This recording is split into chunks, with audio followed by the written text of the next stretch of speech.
Allez, bonjour à tous, salut, comment que c'est? Ça va ou quoi? C'est Robin ici. On va s'occuper aujourd'hui du frelon. Eh ouais, frelon asiatique cette fois-ci. Donc du coup, attention, on s'équipe en mode sévère. Parce que là, franchement, gros nid. On est sur des nids qui sont de plus en plus gros. Du coup, on fait attention, on s'équipe. Et je vais vous montrer, ça va piquer, hein, je pense. Allez, c'est parti, on y va.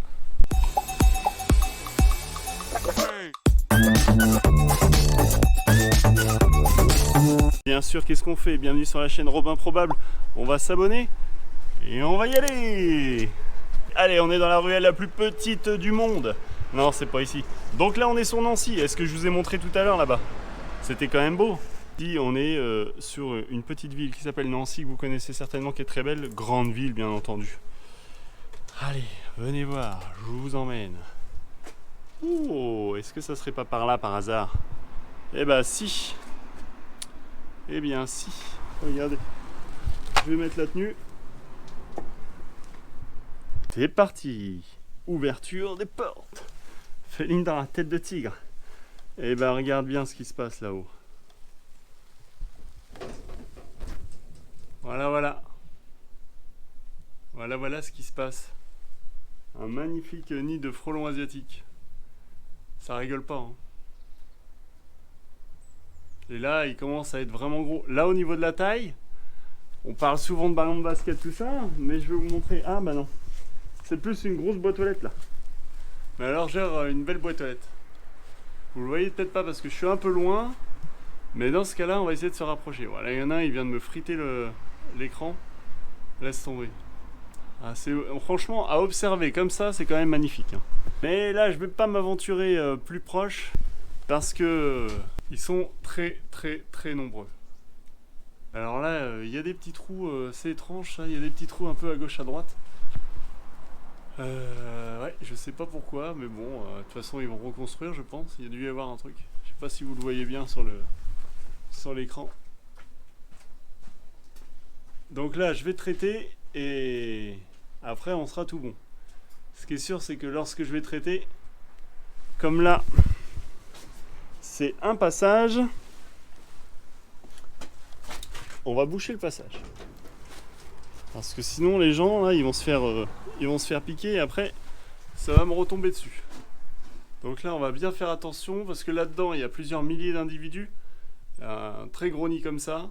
Bien sûr ce nid là c'est un nid primaire qui va ensuite faire un nid secondaire. Et on sent, je pense que pas loin, vous voyez là on a quand même une zone avec des beaux grands arbres là-bas.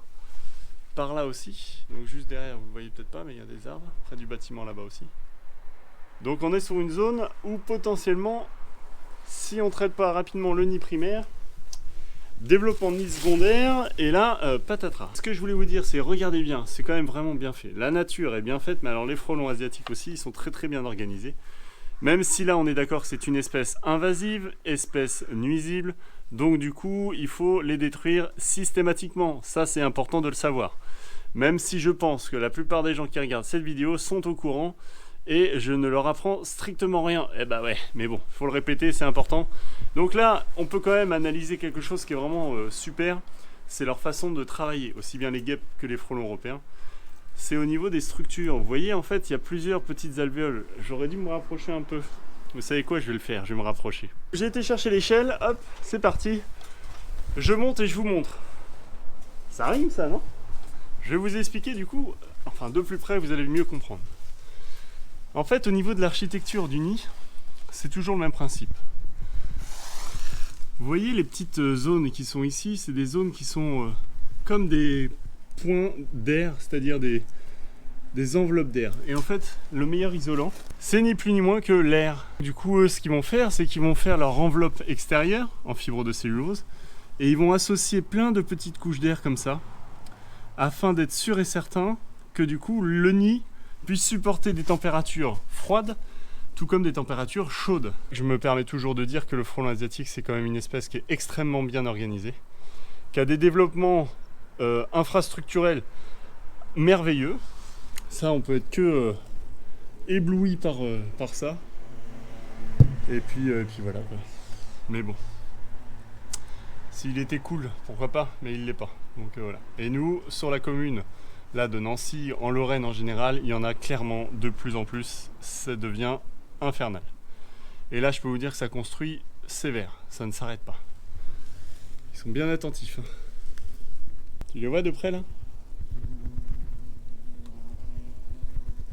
Moi, ce que je vais faire, c'est que je vais traiter tout ça. Et une fois que ça sera traité, ça sera tout bon. Et je pense qu'ils ont reçu des projectiles, les pauvres là. Je sais pas d'où. Mais c'est pas de la chevrotine quand même. Mais non. On voit bien qu'il y a des petits bouts là, donc il y a eu un petit truc de fait, je pense. Je pense avoir trouvé d'où viennent les trous. C'était pas de la chevrotine, c'était ça. Donc c'est sûr que du coup, si vous essayez de faire des petits coups de balai dans le nid, t'as intérêt à savoir courir vite, hein. Usain Bolt à côté, il a bien fait de prendre sa retraite, hein, parce que tu vas le cramer tranquille. Et on va injecter tout ça.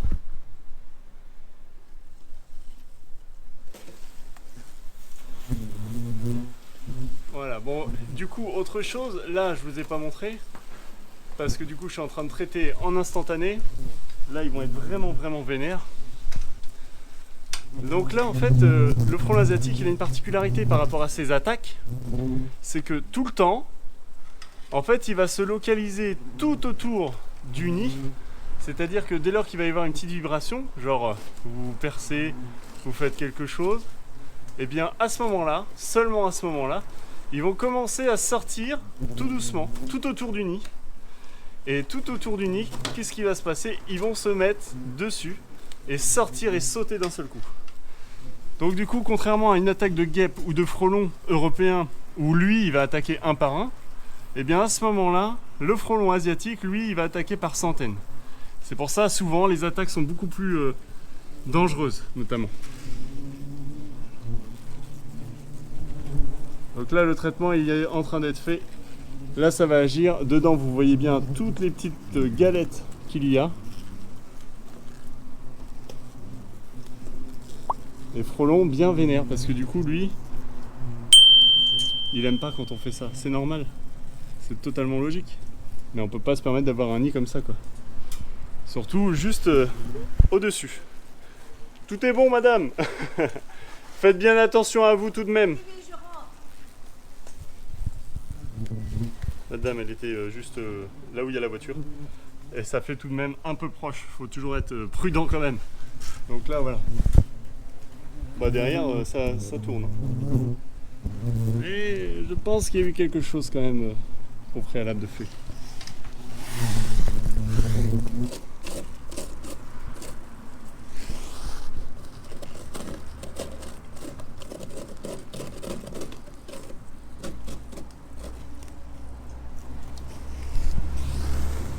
Vous voyez, c'est des belles colonies quand même. Hein. Très impressionnant.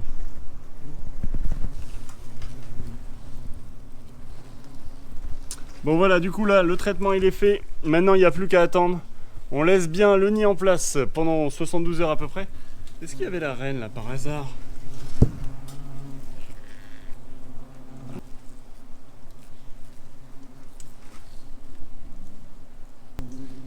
La reine, elle a une légère décoloration du pigment due au fait qu'elle reste tout le temps à l'intérieur. Donc du coup, elle n'est pas soumise aux UV et puis aussi elle est un petit peu usée, hein, c'est normal. C'est normal. Bon bah allez, voilà, c'est tout bon pour moi, j'en ai terminé. Vous avez vu un petit peu comment c'est. Donc on fait gaffe. Allez, du coup c'est terminé. Donc faites toujours attention, prévoyance plus, surtout bien attention à ne pas le faire vous-même, hein, parce que du coup là, si vous le faites avec un manche à balai ou des trucs comme ça va pas être trop bon pour vous, hein, surtout pour votre santé. Allez, du coup on va se quitter là-dessus. Si la vidéo vous a plu, n'hésitez pas à mettre un petit like, à vous abonner à la chaîne et activer la cloche. Allez, je vous dis ciao.